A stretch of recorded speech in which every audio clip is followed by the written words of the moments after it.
Ik gehorte dat zeggen, dat zich oorhettun anumwotin, Hildebrand en die Hildebrandt, unter Herrium tuem. Ik equals first person singular nominative personal pronoun I, a Low German form, cognate to modern German ich, to modern English I, Dutch ich, etc. Ich is the subject of the sentence, of course. Gehorta is the main verb of the sentence. Singular, first or third indicative dental preterite. We know it's first because of preceding ich, I. Hor is the base of the word, cognate to English here, to modern German hören. Ich gehorte basically translates to I heard. However, the verb is prefixed with gi, which puts the verb in the perfective aspect, not to be confused with perfect. To express this perfective aspect, you can translate it as, say, I learned through hearing.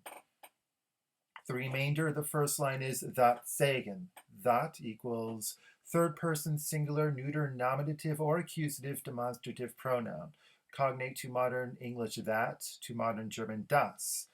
This is a Low German form. The proper Old High German form would be das. Sagen is a weak verb, infinitive, to tell.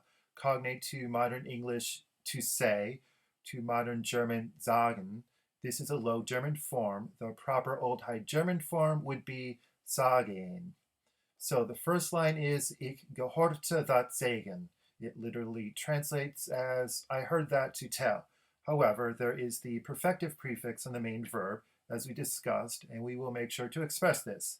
This line, Ich gehorte dat sagen, is the first clause of the first sentence. As its own clause, it has its own subject, verb, and object. The object is the phrase that sagen, literally that to tell. In other words, the telling of that or that told. Ich gehorte dat sagen. I learned through hearing that told. Dat sich oorhettun anunwotin. That, again, we have this word, cognate with English that, but for some reason spelled differently in modern German with a D, A, S, Z.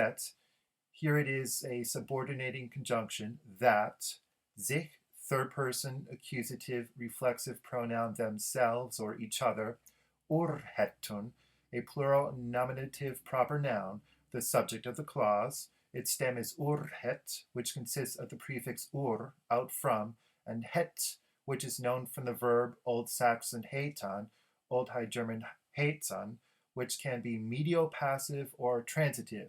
The mediopassive meaning of ur plus hetan would be out from plus to be called. In other words, to be called out from, which may make the plural noun urhetun mean those who are called out, i.e. summoned, which I think of in the sense of the expression the few, the proud, the chosen. And so in this mediopassive interpretation, I would translate urhetun as the champions.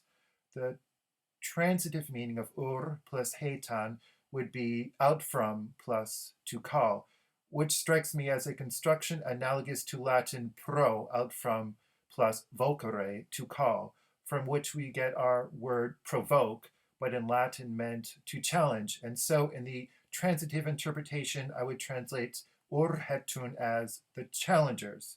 Ich gehorte dat sagen, dat sich urhetun anunwotin. I learned through hearing that told, that sich urhetun, that each other the champions, anun equals alone, an adjective, declined for the plural to agree with urhetun. The stem is an, cognate to English one, to modern German ein. Ich gehorte dat sagen, dat sich urhetun anunwotin. I learned through hearing that told, that each other the champions alone, wotin equals the verb, a weak verb, third person plural, subjunctive dental preterite. It's subjunctive simply because the speaker is quoting. We can ignore the subjunctive for the purposes of the translation. For this particular instance of the subjunctive, that is, wotin either comes from an Old High German infinitive woen, to challenge, which would be cognate to modern German Mühe, toil, or it comes from an infinitive not attested in Old High German, though attested in Old Saxon motian, to encounter, cognate to modern English meet. Ich gehorte dat sagen, dat sich urhetun anunwotin. I learned through hearing that told, that each other, the champions alone, challenged or encountered. Sich muotin, challenged each other or encountered each other. We can translate with a verb that encompasses the meaning of both challenged and encountered, confronted. That sich urhetun anun muotin, that each other, the champions alone, confronted, or to put it into English word order, that the champions confronted each other alone. Hildebrand and die Hildebrandt unter Herjun tuem. Hildebrand equals person's name, Hiltia, battle, plus Brand, sword, Enti, and Hildebrandt, person's name, Hadu, battle, plus Brand, sword. Unter Herjun tuem, a prepositional phrase. Unter equals a cognate with under and a cognate with modern German unter, but translates here as between. It requires the dative. Herjun equals dative plural armies. Tuem is the numeral two, declined as an adjective to agree with Herjun, cognate with English two, and with the modern German zwei. Unter Herjun tuem equals between armies two, that is, between two armies. So here now are the first three lines of the Hildebrandslied, which is also the first sentence, though this was controversial. Ich gehorte dat Segen, dat sich urhetun anum muotin, Hildebrand and die Hildebrandt, unter Herjun tuem. I learned through hearing that told, that the champions confronted each other alone, Hildebrand and Hildebrandt between two armies. My personal stylized translation goes as follows.